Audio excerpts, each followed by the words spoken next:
ನಮಸ್ತೆ ಬಂಧುಗಳೇ, ಗೋವಿಂದ ಸವಿರುಚಿ ಜಿವಿಯರ್ ಆಲ್ರೌಂಡ್ ಚಾನಲನ್ನು ಸಬ್ಸ್ಕ್ರೈಬ್ ಮಾಡ್ಕೊಳ್ಳಿ. ಹೊಸ ವಿಡಿಯೋಗಳಿಗಾಗಿ ಬೆಲ್ಲೈಕನ್ನು ಪ್ರೆಸ್ ಮಾಡಿ. ಇವತ್ತಿನ ಸ್ಪೆಷಲ್ ರೆಸಿಪಿ 2 ಸ್ಪೂನು ಗೋಧಿ ಹಿಟ್ಟಿನಲ್ಲಿ ನೀರನ್ನು ಕಲಿಸಿ 20 ಮಂದಿಗೆ ಆಗುವಷ್ಟು ಸ್ವೀಟನ್ನು ಯಾವ ರೀತಿ ರೆಡಿ ಮಾಡಬೇಕು ಅನ್ನೋದನ್ನು ಶೇರ್ ಮಾಡ್ತಾ ಇದ್ದೀನಿ. ಸ್ಕಿಪ್ ಮಾಡದೆ ಪೂರ್ತಿ ವಿಡಿಯೋನ ನೋಡಿ. ಈ ಸ್ವೀಟ್ ಅಥವಾ ಹಲ್ವಾ ಮಾಡಲಿಕ್ಕೆ ಮನೆಯಲ್ಲಿರುವಂಥ 3 ಸಾಮಗ್ರಿಯಿಂದ ಈ ಸ್ವೀಟ್ ರೆಡಿ ಆಗುತ್ತೆ. ಈ ಹಲ್ವಾ ನೋಡಿ ತುಂಬಾ ಚೆನ್ನಾಗಿರುತ್ತೆ, ಮಾಡೋದು ಕೂಡ ತುಂಬಾ ಸರಳ. ಬನ್ನಿ ಹಾಗಾದರೆ ಈ ಹಲ್ವಾನ ಯಾವ ರೀತಿ ಮಾಡೋದು, ಹೇಗೆ ಮಾಡೋದಂತ ನೋಡೋಣ ಬನ್ನಿ. ಸ್ಕಿಪ್ ಮಾಡದೆ ಪೂರ್ತಿ ವಿಡಿಯೋನ ನೋಡಿ ಬಂಧುಗಳೇ. ಈ ನನ್ನ ಎಲ್ಲ ರೆಸಿಪಿನೂ ನೀವು ನೋಡಬೇಕಂತಂದರೆ ಸಬ್ಸ್ಕ್ರೈಬ್ ಮಾಡ್ಕೊಳ್ಳಿ, ಒಂದು ಲೈಕ್ ಕೊಡಿ, ಇಷ್ಟ ಆದರೆ ಬಂಧು ಸರ್ಕಲ್ಗೆ ಶೇರ್ ಮಾಡಿ. ಬನ್ನಿ ರೆಸಿಪಿ ಶುರು ಮಾಡೋಣ. ಮೊದಲು ನಾವು ಒಂದು ತಟ್ಟೆಗೆ ತುಪ್ಪವನ್ನು ಸವರಿ ಪಕ್ಕಕ್ಕೆ ಇಟ್ಕೋತಾ ಇದ್ದೀನಿ. ನಂತರ ನೋಡಿ 2 ಸ್ಪೂನ್ ಗೋಧಿ ಹಿಟ್ಟನ್ನು ಒಂದು ಕಪ್ಪಿನಲ್ಲಿ ಹಾಕೋತಾ ಇದ್ದೀನಿ. ಕಪ್ಪಿನಲ್ಲಿ ಹಾಕೊಳ್ಳುವ ಉದ್ದೇಶ ಇಷ್ಟೇ, ಮೆಜರ್ಮೆಂಟಿಗೋಸ್ಕರ. ಮಿಕ್ಕಿದ ಸಾಮಗ್ರಿ ಎಲ್ಲನೂ ಹಾಕಲಿಕ್ಕೆ ಈಸಿ ಆಗುತ್ತೆ ಅನ್ನೋದಕ್ಕೋಸ್ಕರ.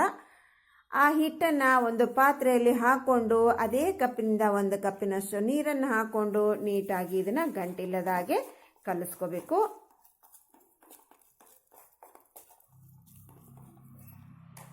ಇವಾಗ ಇನ್ನೊಂದು ಕಪ್ ನೀರನ್ನು ಹಾಕಿ ಕಲಿಸ್ತಾ ಇದ್ದೀನಿ. ಒಂದೇ ಸಾರಿ ನೀರನ್ನು ಹಾಕಲಿಕ್ಕೆ ಹೋಗಬೇಡಿ, ಒಂದೇ ಕಪ್ ನೀರನ್ನು ಹಾಕಿ ಮಿಕ್ಸ್ ಮಾಡ್ಕೊಳ್ಳಿ. ಈಗ ನೋಡ್ರಿ ಎಷ್ಟು ಗಂಟಿಲ್ಲದಾಗೆ ನಾವು ಹಿಟ್ಟನ್ನು ಕಲಿಸ್ಕೊಂಡು ಆಯಿತು. ಈಗ ಈ ಹಿಟ್ಟನ್ನು ನಾವು ಯಾವ ಪಾತ್ರೆಯಲ್ಲಿ ರೆಡಿ ಮಾಡಬೇಕು ಅಂದ್ಕೊಂಡಿದ್ವಿ ಸ್ವೀಟನ್ನು, ಅದೇ ಪಾತ್ರೆಗೆ ಡೈರೆಕ್ಟಾಗಿ ನಾನಿಲ್ಲಿ ಸೋದಿಸ್ಕೊತಾ ಇದ್ದೀನಿ. ನಮ್ಮ ಸಾಣಿಗೆಯ ಹೋಲು ತುಂಬ ನೈಸ್ ಆಗಿರೋದ್ರಿಂದ ಕೆಳಗಡೆ ಇಳಿಲಿಕ್ಕೆ ಕಷ್ಟ ಆಗ್ತಿದೆ. ಹಾಗಾಗಿ ಇನ್ನೊಂದು ಕಪ್ ನೀರನ್ನು ಮಿಕ್ಸ್ ಮಾಡಿಬಿಟ್ಟು ಇದನ್ನು ನಾನು ಸೋದಿಸ್ಕೊತೀನಿ.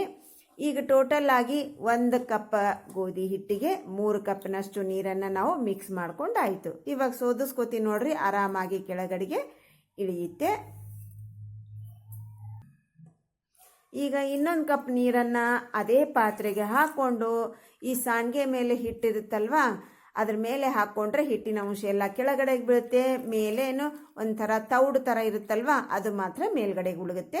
ಇದನ್ನು ಪಕ್ಕಕ್ಕೆ ಚೆಲ್ಲಿಬಿಡಿ. ಟೋಟಲ್ ಆಗಿ 4 ಕಪ್ ನೀರನ್ನು ನಾನು ಯೂಸ್ ಮಾಡಿದಾಗೆ ಆಯಿತು. ಇವಾಗ ಇನ್ನೊಂದು ಪಾತ್ರೆಯಲ್ಲಿ 3/4 ಕಪ್ಪಿನಷ್ಟು ಸಕ್ಕರೆಯನ್ನು ಹಾಕ್ಕೊಂಡು ಗ್ಯಾಸ್ ಆನ್ ಮಾಡಿಬಿಟ್ಟು ಅದರ ಮೇಲೆ ಇಟ್ಟು ಇದನ್ನು ಬಿಸಿ ಮಾಡಬೇಕು. ಇದಕ್ಕೆ ನೀರು, ತುಪ್ಪ, ಎಣ್ಣೆ ಏನನ್ನು ಹಾಕಲಿಕ್ಕೆ ಹೋಗಬೇಡ್ರಿ. ಡೈರೆಕ್ಟಾಗಿ ಸಕ್ಕರೆ ಹಾಕಿ ಇದನ್ನು ನಾವು ಲೋ ಟು ಮೀಡಿಯಂ ಫ್ಲೇಮಲ್ಲೇ ಬಿಸಿ ಮಾಡ್ತಾ ಬಂದರೆ ಆ ಬಿಸಿಗೆನೇ ಇದು ಸಕ್ಕರೆ ಅನ್ನೋದು ಮೆಲ್ಟ್ ಆಗುತ್ತೆ, ಕರಗ್ತಾ ಬರುತ್ತೆ. ನೋಡ್ತಾ ಇದ್ದೀರಲ್ವ ಯಾವ ರೀತಿ ಕರಗ್ತಾ ಇದೆ ಅಂತ. ಹೀಗೆ ಕ್ರಿಸ್ಟಲೈಸ್ ಮಾಡಿ ನಾವು ಸಕ್ಕರೆಯನ್ನು ಸ್ವೀಟ್ನಲ್ಲಿ ಹಾಕೋದ್ರಿಂದ ಸ್ವೀಟ್ ತುಂಬಾ ಚೆನ್ನಾಗಿರುತ್ತೆ. ಹಾಗೆ ನಾವು ಗೋಧಿ ಹಿಟ್ಟಿನಿಂದ ಮಾಡಿರೋದು, ಗೋಧಿ ಹಿಟ್ಟಿನ ಸ್ಮೆಲ್ಲೇ ಬರೋದಿಲ್ಲ, ಅಷ್ಟು ಸಖತ್ತಾಗಿರುತ್ತೆ. ಈಗ ನೋಡ್ರಿ ನಮ್ಮ ಸಕ್ಕರೆ ಎಲ್ಲನೂ ನೀಟಾಗಿ ಕರಗಿ ಆಯಿತು. ಈಗ ಇದರಲ್ಲಿ ಒಂದು ಅರ್ಧ ಕಪ್ಪಿನಿಂದ 3/4 ಕಪ್ಪಿನಷ್ಟು ನೀರನ್ನು ಹಾಕ್ಕೊಂಡು ಇದನ್ನು ಲೋ ಟು ಮೀಡಿಯಂ ಫ್ಲೇಮಲ್ಲೇ ಕರಗಿಸ್ಕೋಬೇಕು. ಈಗ ನಾವು ಹಾಕಿರುವಂಥ ಸಕ್ಕರೆ, ನೀರು ಎಲ್ಲನೂ ನೀಟಾಗಿ ಮಿಕ್ಸ್ ಆಗಿ ಹೊಂದ್ಕೋಬೇಕು ಬಂಧುಗಳೇ. ಇದು ಟೈಮ್ ಏನು ಜಾಸ್ತಿ ತಗೊಳ್ಳಲ್ಲ, ಆಲ್ರೆಡಿ ನಮ್ಮ ಸಕ್ಕರೆ ಕರಗಿದೋದ್ರಿಂದ ಬೇಗನೆ ಆಗುತ್ತೆ. ಇವಾಗ ನೀಟಾಗೆಲ್ಲ ಮಿಕ್ಸ್ ಆಯಿತು, ಅದನ್ನು ಪಕ್ಕಕ್ಕೆ ಇಟ್ಕೊಂಡು ಈಗ ನಾವು ಹಿಟ್ಟನ್ನು ಸೋದಿಸ್ಕೊಂಡಿದ್ದೀವಲ್ವ ಪಾತ್ರೆಗೆ, ಅದನ್ನು ಇಟ್ಕೊಂಡು ಲೋ ಟು ಮೀಡಿಯಂ ಫ್ಲೇಮಲ್ಲೇ ಚೆನ್ನಾಗಿ ಸ್ವಲ್ಪ ಕುದಿಸ್ಕೋಬೇಕು. ಸ್ವಲ್ಪ ಗಟ್ಟಿಗೆ ಆದ ನಂತರ 1 ಸ್ಪೂನ್ ತುಪ್ಪವನ್ನು ಹಾಕ್ತಾ ಇದ್ದೀನಿ. ಈಗ ತುಪ್ಪವನ್ನು ಹಾಕೋ ಉದ್ದೇಶ ಏನಪ್ಪ ಅಂತಂದರೆ, ನಾವು ಈ ಗಟ್ಟಿಗೆ ಆಗಬೇಕಾದ್ರೆ ಗಂಟಾಗ್ತಾ ಇರುತ್ತಲ್ವಾ, ಅದು ಗಂಟಾಗಲ್ಲ, ಗಂಟಾದರೂ ಕೂಡ ಒಡಿತಾ ಬರುತ್ತೆ. ಅದಕ್ಕೋಸ್ಕರ 1 ಸ್ಪೂನ್ ತುಪ್ಪವನ್ನು ಹಾಕಿ ನೀಟಾಗಿ ನಾವು ಇದನ್ನು ಕುದಿಸ್ಕೋಬೇಕು. ಫ್ಲೇಮನ್ನು ಲೋ ಟು ಮೀಡಿಯಮ್ಮಲ್ಲೇ ಇಟ್ಕೊಳ್ಳಿ. ಈಗ ನಾವು ಕ್ರಿಸ್ಟಲೈಸ್ ಮಾಡ್ಕೊಂಡಿರುವಂಥ ಸಕ್ಕರೆಯನ್ನು ಹಾಕ್ಕೊಂಡ್ಬಿಟ್ಟು ನೀಟಾಗಿ ಮಿಕ್ಸ್ ಮಾಡ್ಕೋಬೇಕು. ಚೆನ್ನಾಗಿ ನಾವು ನೋಡ್ರಿ ಹದವಾಗಿ ಮಿಕ್ಸ್ ಮಾಡಿಕೊಂಡು ನಂತರ ಅದರಲ್ಲಿ 1 ಕಪ್ಪಿನಷ್ಟು ಸಕ್ಕರೆಯನ್ನು ಹಾಕ್ಕೊಂಡೆ. ನಾವು ಯಾವ ಕಪ್ಪಿನಿಂದ ಹಿಟ್ಟನ್ನು ತಗೊಂಡಿದ್ದೀವಿ ಅದೇ ಕಪ್ಪಿನಿಂದ ಸಕ್ಕರೆಯನ್ನು ಹಾಕ್ಕೊಂಡಿದ್ದೀನಿ. ನಾವೆಲ್ಲ ಮೆಜರ್ಮೆಂಟು ಕೂಡ ಅದೇ ಕಪ್ಪಿನಿಂದನೇ ಮಾಡ್ತಾ ಬರಬೇಕು. ಅಂದರೆ ನಮ್ಮ ಪರ್ಫೆಕ್ಟ್ ಆಗಿರುವಂಥ ಸ್ವೀಟು ರೆಡಿ ಆಗುತ್ತೆ. ಇವಾಗ ನೋಡ್ರಿ ಚೆನ್ನಾಗಿ ನಾವು ಇದನ್ನು ಮಿಕ್ಸ್ ಮಾಡ್ಕೊಂಡಾಯಿತು. ನಾವು ಸಕ್ಕರೆ ಎಲ್ಲ ಕಂಪ್ಲೀಟಾಗಿ ಕರಿಗಾಯಿತು ಅಂದಾಗ ಇದರಲ್ಲಿ 1 ಕಪ್ ಗೋಧಿ ಹಿಟ್ಟಿಗೆ ಅರ್ಧ ಕಪ್ಪಿನಷ್ಟು ತುಪ್ಪನ ತಗೋಬೇಕು. ಅದನ್ನು ಒಂದೇ ಸಾರಿ ಹಾಕಲಿಕ್ಕೆ ಹೋಗಬಾರ್ದು. ನಾವು ಈಗ ಯಾವ ಥರ ಹಾಕ್ತಾ ಇದ್ದೀನಲ್ವ ಅದೇ ಥರನೇ ನೀವು ಕೂಡ ಹಾಕೋಬೇಕಾಗುತ್ತೆ.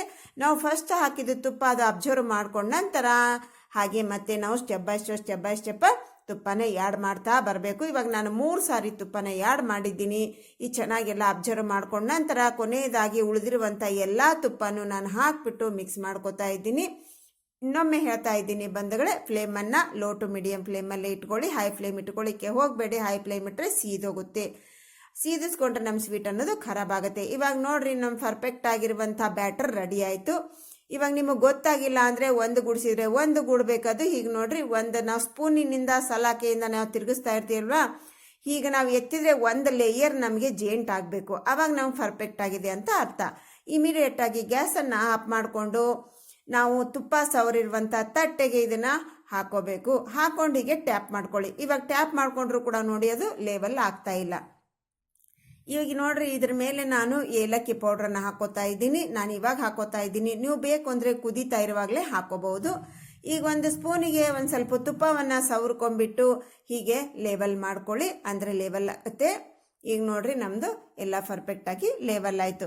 ಇದು ಪರ್ಫೆಕ್ಟ್ ಆಗಿರುವಂಥ ಹಲ್ವಾ ರೆಡಿ ಆಗಿದೋ ಇಲ್ಲ ಅಂತ ಇಮಿಡಿಯೇಟಾಗಿ ನಮಗೆ ಗೊತ್ತಾಗುತ್ತೆ.